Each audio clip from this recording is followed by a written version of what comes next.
క్షత్రియులకు ఏది ఇష్టమో అది చెప్పించాడు ఋషులతో. అదిగో అక్కడ మిథిలా నగరంలో యజ్ఞం జరుగుతోంది. యజ్ఞం జరుగుతున్న చోటికి ఋషులు వెళ్ళాలి.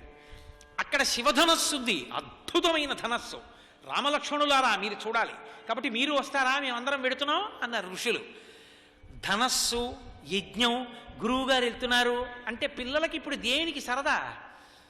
ఆ ఋషులు ఎడుతున్నారు, ధనస్సు చూడడం ఒకెత్తు.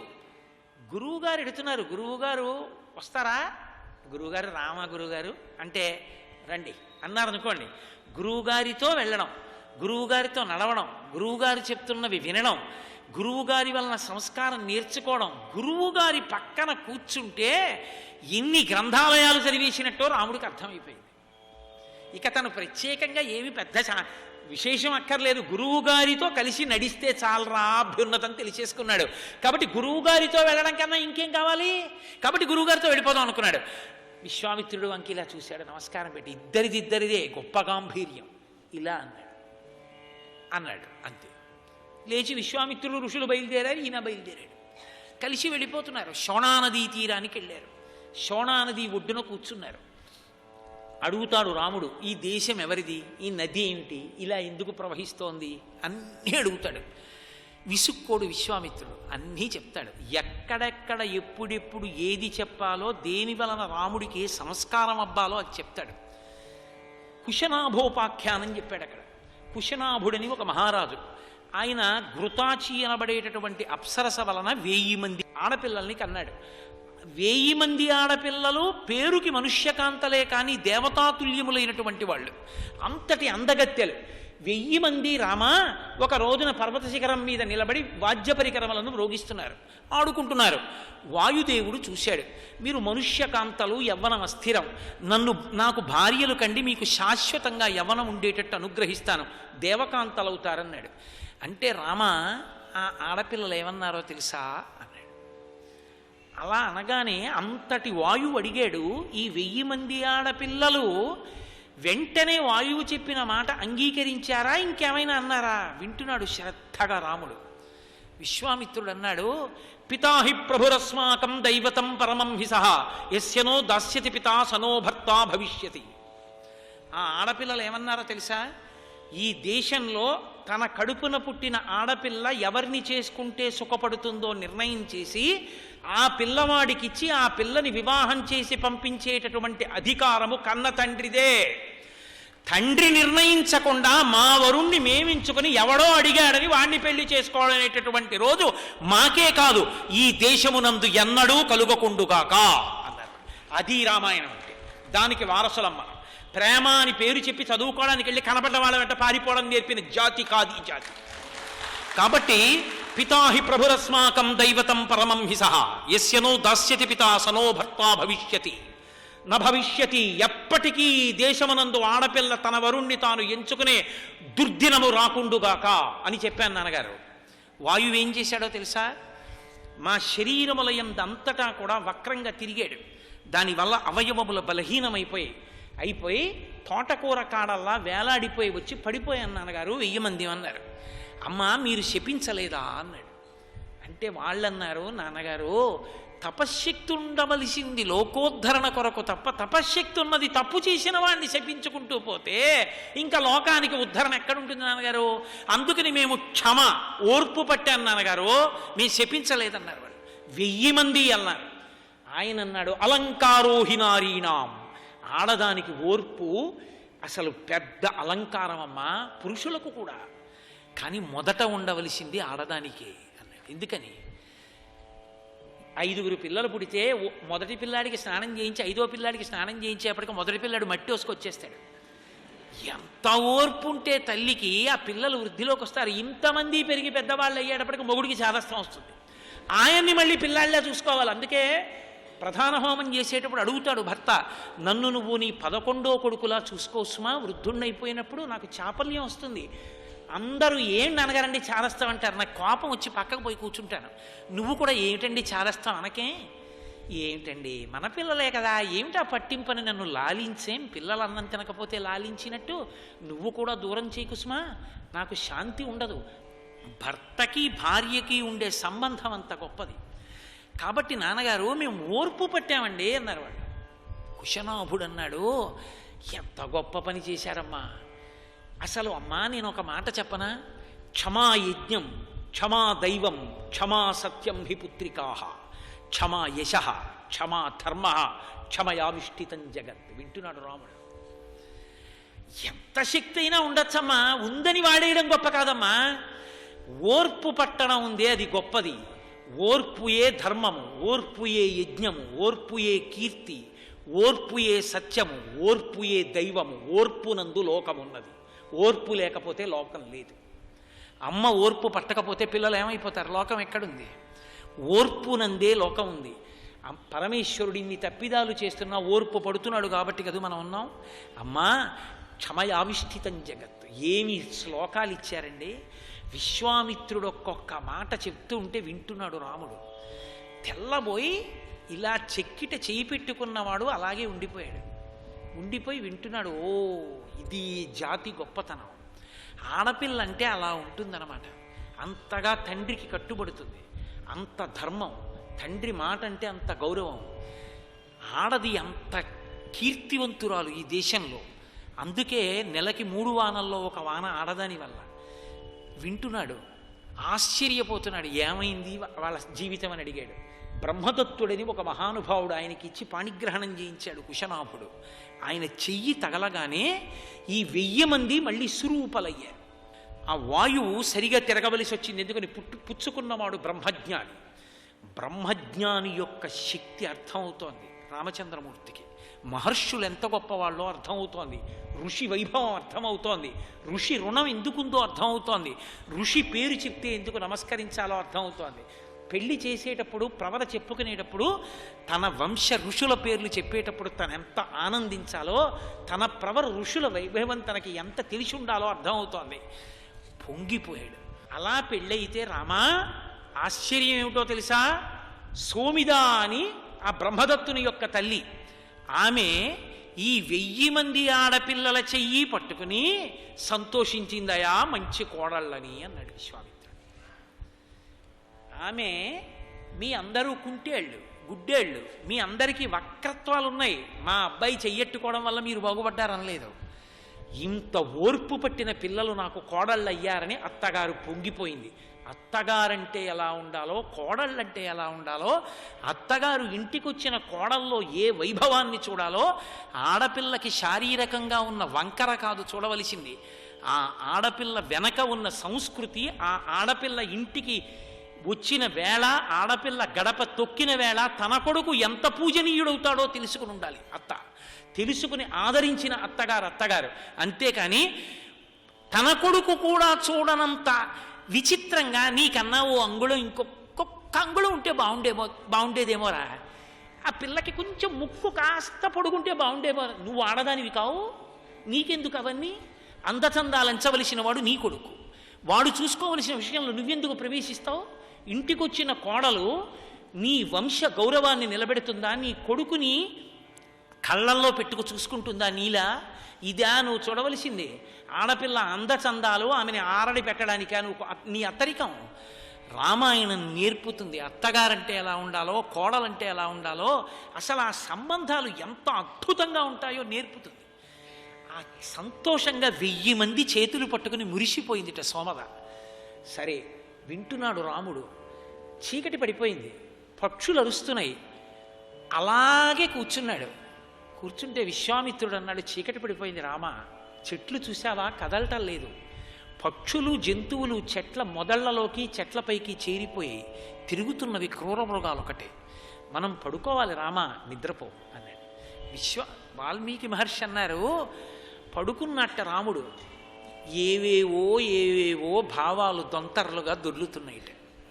గురువుగారు చెప్పిన మాటలు, ఆ సంస్కార వైభవం, ఆ మనుష్యులు, ఆ అనుబంధాలు, ఆ మానవీయ సంబంధాలు, అందులోనే ఎంత గొప్పగా ఎదగాలి, ఈ విషయాలన్నీ తెలుసుకుంటున్నట్ట. అవన్నీ ఆలోచిస్తూ పడుకుంటున్నట్ట. చెక్కుతున్నాడు విశ్వామిత్రుడు. ఎంత గొప్పగా చెక్కుతున్నాడో చూడండి. అది గురువు అంటే జీవితంలో. దాటారు, మరునాడు గంగానది ఒడ్డుకెళ్ళారు.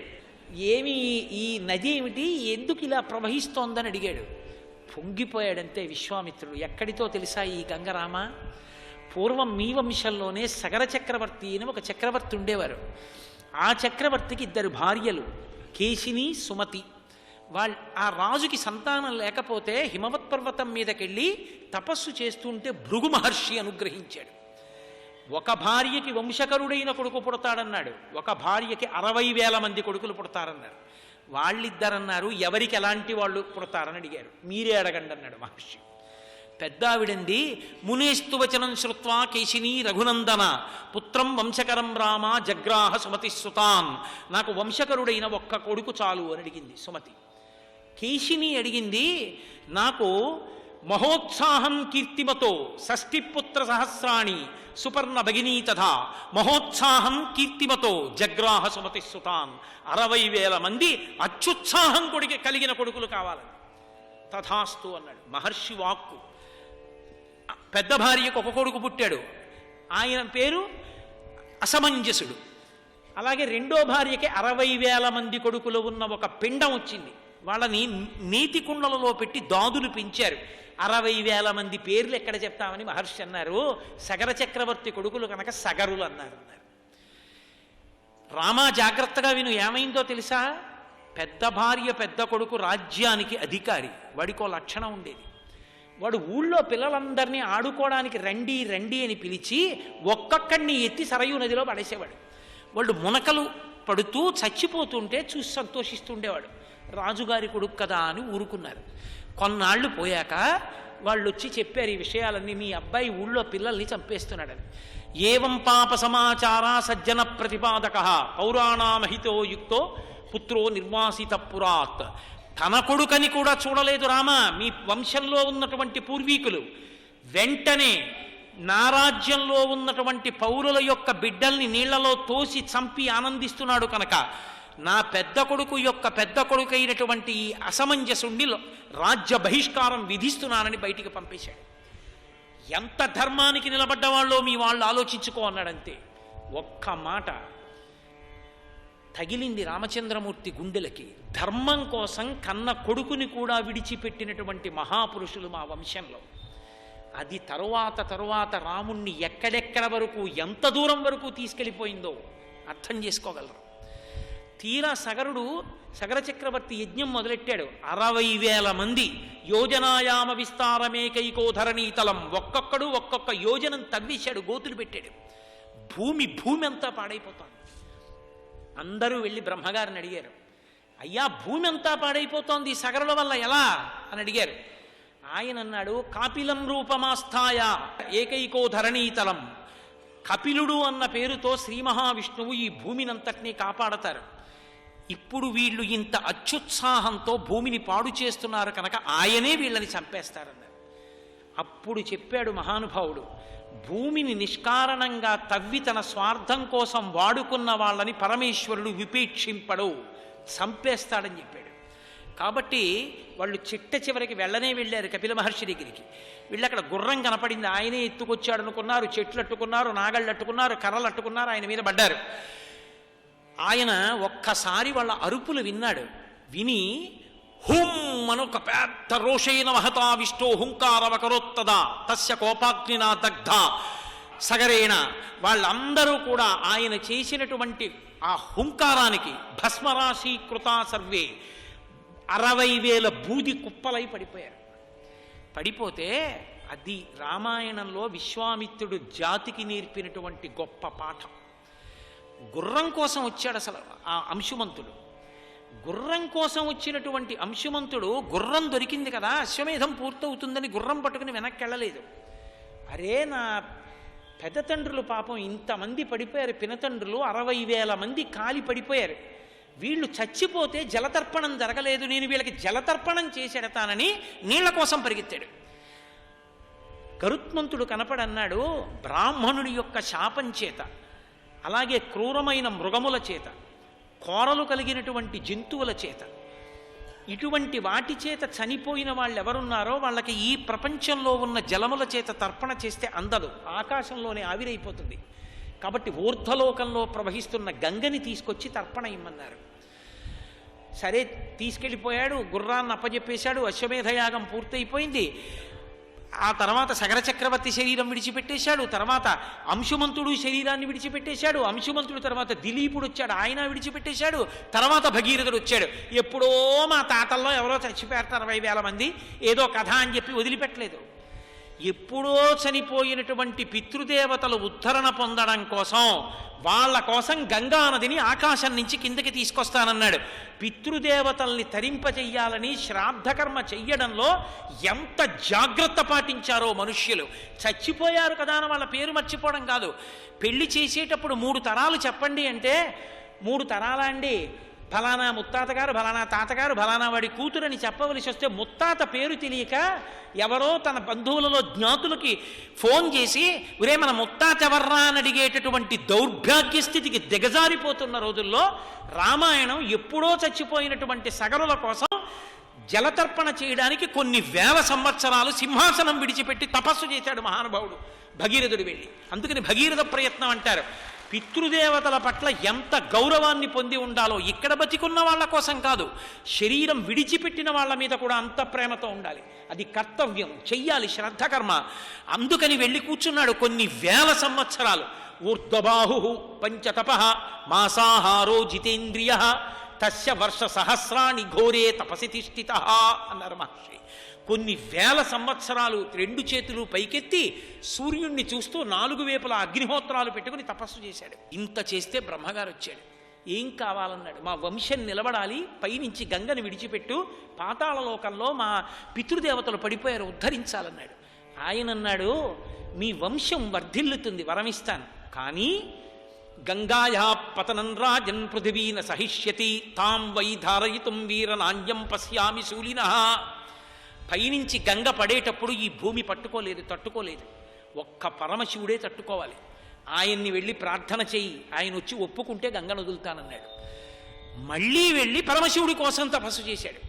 ప్రత్యక్షం అయ్యాడు మహానుభావుడు. ప్రీతస్తేహం నరశ్రేష్ఠ కరిష్యామి తమాప్రియం శిరసాధారయిష్యామి శైలరాజసుధామహం. నీ కోసం గగన పడతానయా అని వెళ్ళి హిమవత్ పర్వతం మీద ఇలా నిలబడ్డాడు.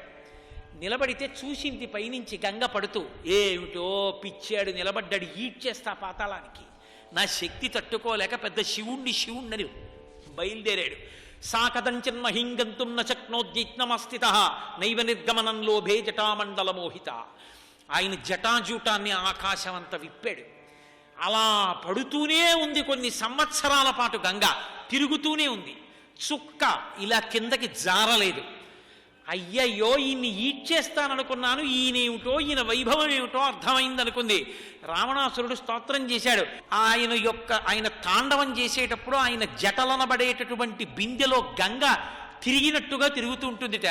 అలా తిరిగేటటువంటి గంగతో కూడి నర్తన చేసేటటువంటి శివుడున్నాడే, ఆయన నాకు కనపడాలని అడిగాడు. కదా నిలింప నిర్జరీ నికుంజకోటరేవసన్ విముక్త దుర్మతి సదాశిరస్తమంజలిం వహన్ విముక్తలోలలోచనల్లలాటపాల లగ్నక శివేతి మంత్రముచ్చర సదాసుఖీ భవామ్యాం అన్నాడు.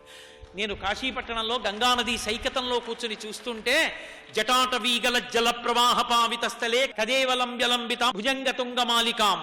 ఆయన ఢమరుకలతో ఆ నాట్యం చేస్తుంటే ఢమరుకల ధ్వనికి పావులు వేలాడుతూ నృత్యం చేసేటటువంటి పరమశివుని యొక్క జటాజూటంలో తిరుగాడుతున్నటువంటి గంగతో ఉన్న పరమశివుడు 3వ కంటితో నాకు ప్రత్యక్షం అవ్వాలని కోరుకున్నాడు. అటువంటి పరమశివుడు గంగని అలా పట్టేస్తే ఎంతకాలానికి చుక్క కింద పడకపోతే మళ్ళీ తపస్సు చేశాడు భగీరథుడు. నీకోసం వదిలేస్తున్నానన్నాడు. ఇంత గంగనొక్కసారి వదిలిపెడితే భూమి తట్టుకోదని తూర్పు దిక్కుకి 3 పాయలు 3 పాయలు పశ్చిమ దిక్కుకి వదిలిపెట్టాడు. ఒక్క పాయ మాత్రం యతో భగీరథో రాజా తతో గంగా యశస్విని జగామ సరితా శ్రేష్ఠ సర్వపాప ప్రణాశిని. ఆ గంగ ఒక్క పాయ మాత్రం మహానుభావుడైన భగీరథుడి రథం వెంట వెళ్ళిపోతోంది. అలా వెళ్ళిపోతున్నప్పుడు విచిత్రం ఏమిటంటే చూశారు దేవతలందరూ, అబ్బా అంత గంగ ఆ పాములతో రాక్షసులతో వాటన్నింటితో కింద పడిపోతోంది. ఆ ప్రవాహం మొసళ్లతో పడిపోతోంది. కొన్ని చోట్ల వంకరగా, కొన్ని చోట్ల నిలువుగా, కొన్ని చోట్ల అడ్డంగా వెళ్ళిపోతుంటే భవాంగపతితంతోజం పవిత్రమితి పస్పృశు. పరమశివుడికి తగిలింది కాబట్టి దీన్ని ముట్టుకుంటే చాలని ఆ ప్రవాహం కింద తలపెట్టలేక నీళ్లు ముట్టుకుని తల మీద తల్లుకుని పాపాలన్నీ పోగొట్టుకుని ఊర్ధ్వలోకాలకు వెళ్ళిపోతున్నారు. ఎంతమందో కిందకొచ్చి చూసేవాళ్ళు పాపాలు పోగొట్టుకుని పైకి వెళ్ళిపోతున్న వాళ్ళు గంగా అవతరణము, గంగ ప్రవాహము, రంగతుంగ తరంగ సంఘములతో రంజిల్లు ఘోషంబుతో బంగారంబగు పొంగుతో నురగతో పువ్వాట తుంపర్లతో భంగుల్ సల్పుతి జంఘలించుతు నభోభాగము నుండి జారన్ గంగమ్మను దాల్చితే శిరమునన్ రంజిల్లుతున్ శంకర అని ఆ గంగావతరణం గంగ వెళ్ళిపోతుంటే జహ్ను మహర్షి యొక్క యజ్ఞవాటాన్ని ముంచెత్తితే కోపం వచ్చి జహ్ను మహర్షి అమాంతం ఆచమనం చేశారు. ఇప్పటి వరకు కనబడిన గంగా ప్రవాహం ఇలా వెనక్కి తిరిగి చూసేటప్పటికి చొక్క నీళ్లు లేవు. ఇదేమిరా ఆశ్చర్యపోయేటప్పటికి తన కుడి చెవిలోంచి విడిచిపెట్టాడు భగీరథుడి ప్రార్థన మీద. జాహ్నవి అన్న పేరుతో పైకొచ్చింది. పాతాళలోకానికి వెళ్ళి సగర చక్రవర్తులు 60,000 మంది బూది కుప్పల్ని ముంచెత్తింది. ముంచెత్తేటప్పటికి చతుర్ముఖ బ్రహ్మగారు హంసవాహనం మీద కిందకి దిగొచ్చి అన్నాడు, పితామహానాం సర్వేషాం కురుష్వ సలిలక్రియాం అన్నాడు. ఒరే నాయన, ఎంత పితృభక్తిరా! ఎప్పుడో 3 తరాల ముందు పడిపోయిన పితృదేవతల కోసమని వాళ్ళకి జలతర్పణ జరగలేదని తీసుకొచ్చావా గంగని? మహానుభావ, నిన్ను అనుగ్రహిస్తున్నాను, చెయ్యి, పితామహులందరికీ కూడా జలతర్పణ చెయ్యి అన్నాడు.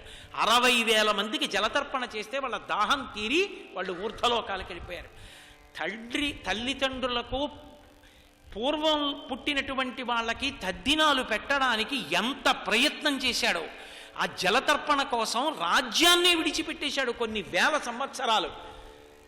కనీసం తనని కని పెంచి పెద్ద చేసి కొడుకుని చూసుకుని మురిసిపోయి ఆ కొడుకు చేతిలో చచ్చిపోతే చాలనుకుని వాడి ఒళ్ళో తలపెట్టుకుని మరణించి వాడు ఏడాదికొక్కసారి ఆ తిథినాడు తద్దినం పెడతాడేమోనని ఎదురు చూసిన తండ్రికి కూడా తద్దినం పెట్టని వాడు ఎవడితో మర్యాదగా ఉంటాడు, ఎవడిని ఉద్ధరిస్తాడని నమ్మి వాడితో స్నేహం చేస్తాం. వాడి తల్లికి తండ్రికి తద్దినం పెట్టని వాడు ఊళ్ళో వాళ్ళని ఏలుతాడా? వాడు ఊళ్ళో వాళ్ళకి గౌరవం చేస్తాడా? అసలు ఇక్కడ ఉన్న వాళ్ళతో సంబంధం కాదు, వంశంలో ముందు పుట్టిన వాళ్ళ పట్ల కూడా ఎంత మర్యాదగా బతకాలో నేర్పింది రామాయణం. భగీరథుడి వృత్తాంతం చెప్తే అలా వింటూ ఉండిపోయాట రాముడు. బాగా చీకటి పడిపోయింది, పడుకున్నాడు. ఏమి నా వంశం, ఏమి పితృదేవతలు, ఏమి గౌరవం, ఏమి ఆ మర్యాద, చెక్కుతున్నాడు రాముణ్ణి. అది గురు శిష్య సంబంధం అంటే. సర్వం శ్రీ ఉమామహేశ్వర పరబ్రహ్మార్పణమస్తు. స్వస్తి.